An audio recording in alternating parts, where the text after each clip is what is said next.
YouTube channel maroon मेरे academy आपका बहुत बहुत स्वागत है। इंडियन कॉन्स्टिट्यूशन की सीरीज चल रही है। आर्टिकल 51A कवर करेंगे हम आज। पार्ट 4 तो हमने कवर कर दिया था। पार्ट 4 के बाद आता है पार्ट 4A। इसमें फंडामेंटल ड्यूटीज़ कवर की गई हैं। पार्ट 4A में सिर्फ एक ही आर्टिकल है जो कि है आर्टिकल 51A, जिसमें फंडामेंटल ड्यूटीज़ बताई गई हैं।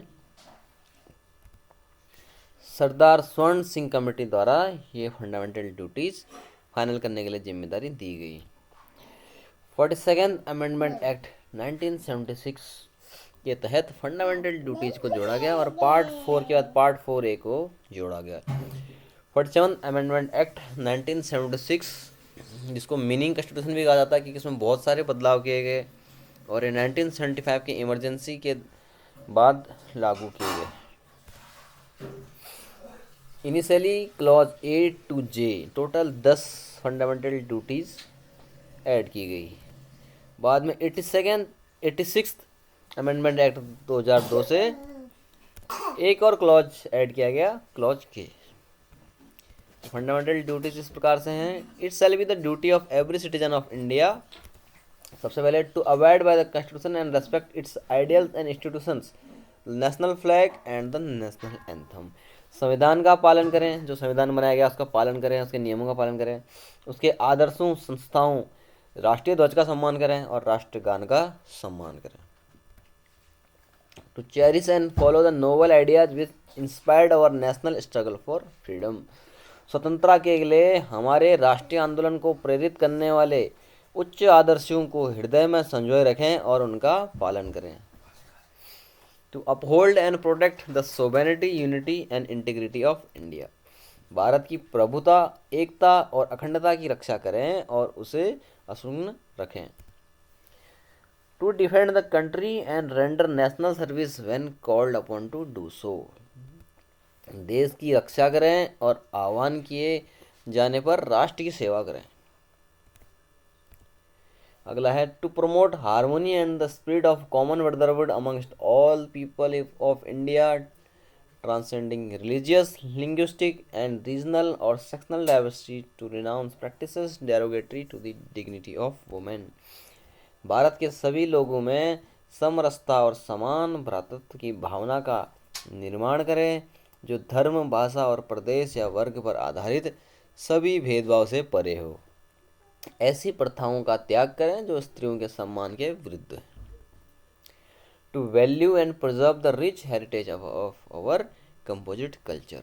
हमारी सामाजिक संस्कृति की गौरवशाली परंपरा का महत्व समझें और उसका परिरक्षण करें।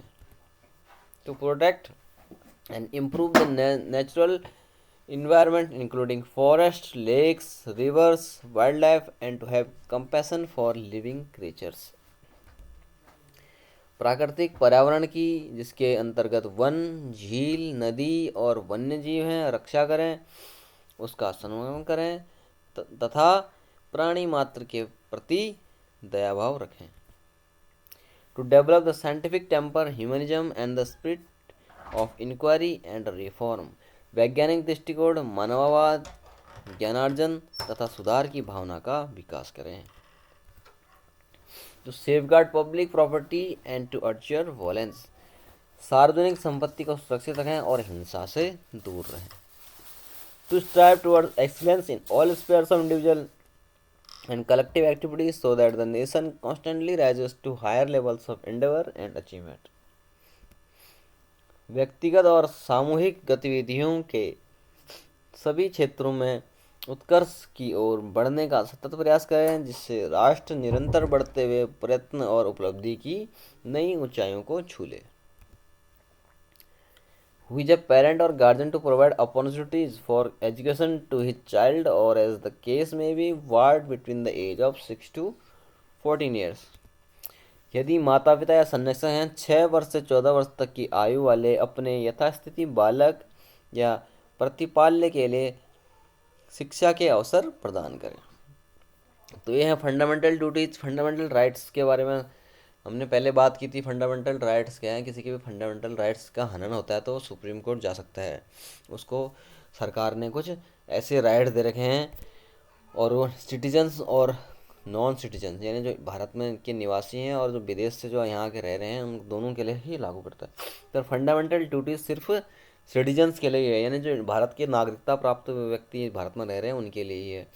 फंडामेंटल ड्यूटीज एक हिसाब से एक अच्छा नागरिक और अच्छा एक देशभक्त और अच्छा एक सिटीजन, इंडिया का सिटीजन बनाने के लिए ये ड्यूटीज़ हैं। इसके लिए किसी को सज़ा नहीं दी जाएगी, पर इन फंडामेंटल ड्यूटीज़ को लागू करवाने के लिए सरकार कभी भी कोई भी नियम ला सकती है। जैसे बहुत सारे नियम सरकार लाती है, जैसे नेशनल ध्वज, जो राष्ट्रीय ध्वज है, उसको कई बार लोगों ने अपमान किया तो उसको दंडित किया गया। और वाइल्ड लाइफ प्रोटेक्शन एक्ट भी है। तो इस तरह से हर जो भी हमने फंडामेंटल ड्यूटीज़ बताई हैं, कुछ भी अगर सरकार को लगता है कि ये फॉलो कराना है तो वो नियम द्वारा कानून ला के उसको ज़बरदस्ती फॉलो करवा सकता है कानून के दायरे में। यह हमारी वीडियो होती है समाप्त। मैरून बैर एकेडमी में बनने के लिए बहुत बहुत धन्यवाद। चैनल को सब्सक्राइब नहीं किया है तो सब्सक्राइब करिए, नोटिफिकेशन के लिए बेल आइकन दबाइए। अभी सारी आर्टिकल्स हम कवर कर रहे हैं, कोई भी आर्टिकल नहीं छोड़ेंगे।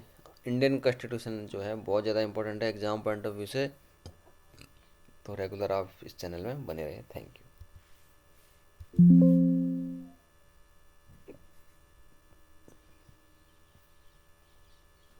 तो यूट्यूब चैनल मैरून बैर एकेडमी आपका बहुत बहुत स्वागत है। इंडियन कॉन्स्टिट्यूशन की सीरीज चल रही है, आर्टिकल 51A कवर करेंगे हम आज।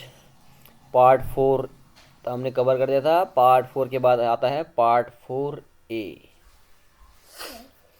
इसमें फंडामेंटल ड्यूटीज़ कवर की गई है। पार्ट 4A में सिर्फ एक ही आर्टिकल है जो कि है आर्टिकल 51A, जिसमें फंडामेंटल ड्यूटीज़ बताई गई हैं। सरदार स्वर्ण सिंह कमेटी द्वारा ये फंडामेंटल ड्यूटीज़ फाइनल करने के लिए जिम्मेदारी दी गई।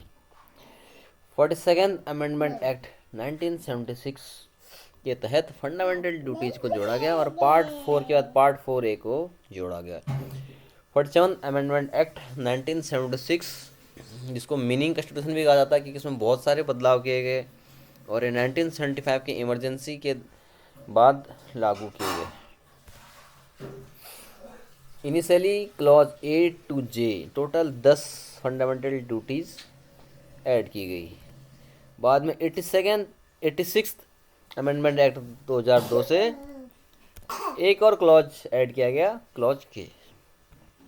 फंडामेंटल ड्यूटीज इस प्रकार से हैं। It shall be the duty of every citizen of India, सबसे पहले, to avoid by the constitution and respect its ideals and institutions, national flag and the national anthem. संविधान का पालन करें, जो संविधान बनाया गया उसका पालन करें, उसके नियमों का पालन करें, उसके आदर्शों, संस्थाओं, राष्ट्रीय ध्वज का सम्मान करें और राष्ट्रगान का सम्मान करें। To cherish and follow the noble ideas which inspired our national struggle for freedom. स्वतंत्रता के लिए हमारे राष्ट्रीय आंदोलन को प्रेरित करने वाले उच्च आदर्शों को हृदय में संजोए रखें और उनका पालन करें। To uphold and protect the sovereignty, unity and integrity of India. Bharat की प्रभुता, एकता और अखंडता की रक्षा करें और उसे अक्षुण्ण रखें। To defend the country and render national service when called upon to do सो।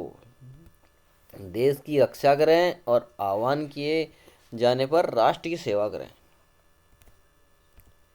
अगला है, to promote harmony and the spirit of common brotherhood amongst all people of India, transcending religious, linguistic and regional और sectional diversity, to renounce practices derogatory to the dignity of women. Bharat के सभी लोगों में समरसता और समान भ्रातृत्व की भावना का निर्माण करें, जो धर्म, भाषा और प्रदेश या वर्ग पर आधारित सभी भेदभाव से परे हो। ऐसी प्रथाओं का त्याग करें जो स्त्रियों के सम्मान के विरुद्ध है। To value and preserve the rich heritage of our composite culture. हमारी सामासिक संस्कृति की गौरवशाली परंपरा का महत्व समझें और उसका परिरक्षण करें। To protect and improve the natural environment including forests, lakes, rivers, wildlife, and to have compassion for living creatures. प्राकृतिक पर्यावरण की, जिसके अंतर्गत वन, झील, नदी और वन्य जीव हैं, रक्षा करें, उसका संवर्धन करें तथा प्राणी मात्र के प्रति दयाभाव रखें। To develop the scientific temper, humanism and the spirit of inquiry and reform, वैज्ञानिक दृष्टिकोण, मानववाद, ज्ञानार्जन तथा सुधार की भावना का विकास करें। To safeguard public property and to abjure violence, सार्वजनिक संपत्ति को सुरक्षित रखें और हिंसा से दूर रहें। To strive towards excellence in all spheres of individual and collective activities so that the nation constantly rises to higher levels of endeavor and achievement. व्यक्तिगत और सामूहिक गतिविधियों के सभी क्षेत्रों में उत्कर्ष की ओर बढ़ने का सतत प्रयास करें, जिससे राष्ट्र निरंतर बढ़ते हुए प्रयत्न और उपलब्धि की नई ऊंचाइयों को छू ले। Who is a parent or guardian to provide opportunities for education to his child, or as the case may be, ward between the age of 6 to 14 years. यदि माता पिता या संरक्षक हैं 6 वर्ष से 14 वर्ष तक की आयु वाले अपने यथास्थिति बालक या प्रतिपाल्य के लिए शिक्षा के अवसर प्रदान करें। तो ये है फंडामेंटल ड्यूटीज, फंडामेंटल राइट्स के बारे में हमने पहले बात की थी। फंडामेंटल राइट्स क्या है, किसी के भी फंडामेंटल राइट्स का हनन होता है तो सुप्रीम कोर्ट जा सकता है। उसको सरकार ने कुछ ऐसे राइट दे रखे हैं और वो सिटीजन्स और नॉन सिटीजन, यानी जो भारत में के निवासी हैं और जो विदेश से जो यहाँ के रह रहे हैं, उन दोनों के लिए ही लागू करता है। तो फंडामेंटल ड्यूटीज सिर्फ सिटीजन्स के लिए ही है, यानी जो भारत की नागरिकता प्राप्त व्यक्ति भारत में रह रहे हैं उनके लिए ही है। फंडामेंटल ड्यूटीज एक हिसाब से एक अच्छा नागरिक और अच्छा एक देशभक्त और अच्छा एक सिटीजन, इंडिया का सिटीजन बनाने के लिए ये ड्यूटीज़ हैं। इसके लिए किसी को सज़ा नहीं दी जाएगी, पर इन फंडामेंटल ड्यूटीज़ को लागू करवाने के लिए सरकार कभी भी कोई भी नियम ला सकती है। जैसे बहुत सारे नियम सरकार लाती है, जैसे नेशनल ध्वज, जो राष्ट्रीय ध्वज है, उसको कई बार लोगों ने अपमान किया तो उसको दंडित किया गया, और वाइल्ड लाइफ प्रोटेक्शन एक्ट भी है। तो इस तरह से हर जो भी हमने फंडामेंटल ड्यूटीज़ बताई हैं, कुछ भी अगर सरकार को लगता है कि ये फॉलो कराना है तो वो नियम द्वारा कानून ला के उसको ज़बरदस्ती फॉलो करवा सकता है कानून के दायरे में। यहाँ हमारी वीडियो होती है समाप्त। मैरून बैर एकेडमी में बनने के लिए बहुत बहुत धन्यवाद। चैनल को सब्सक्राइब नहीं किया है तो सब्सक्राइब करिए, नोटिफिकेशन के लिए बेल आइकन दबाइए। अभी सारी आर्टिकल्स हम कवर कर रहे हैं, कोई भी आर्टिकल नहीं छोड़ेंगे। इंडियन कॉन्स्टिट्यूशन जो है बहुत ज़्यादा इंपॉर्टेंट है एग्ज़ाम पॉइंट ऑफ व्यू से, तो रेगुलर आप इस चैनल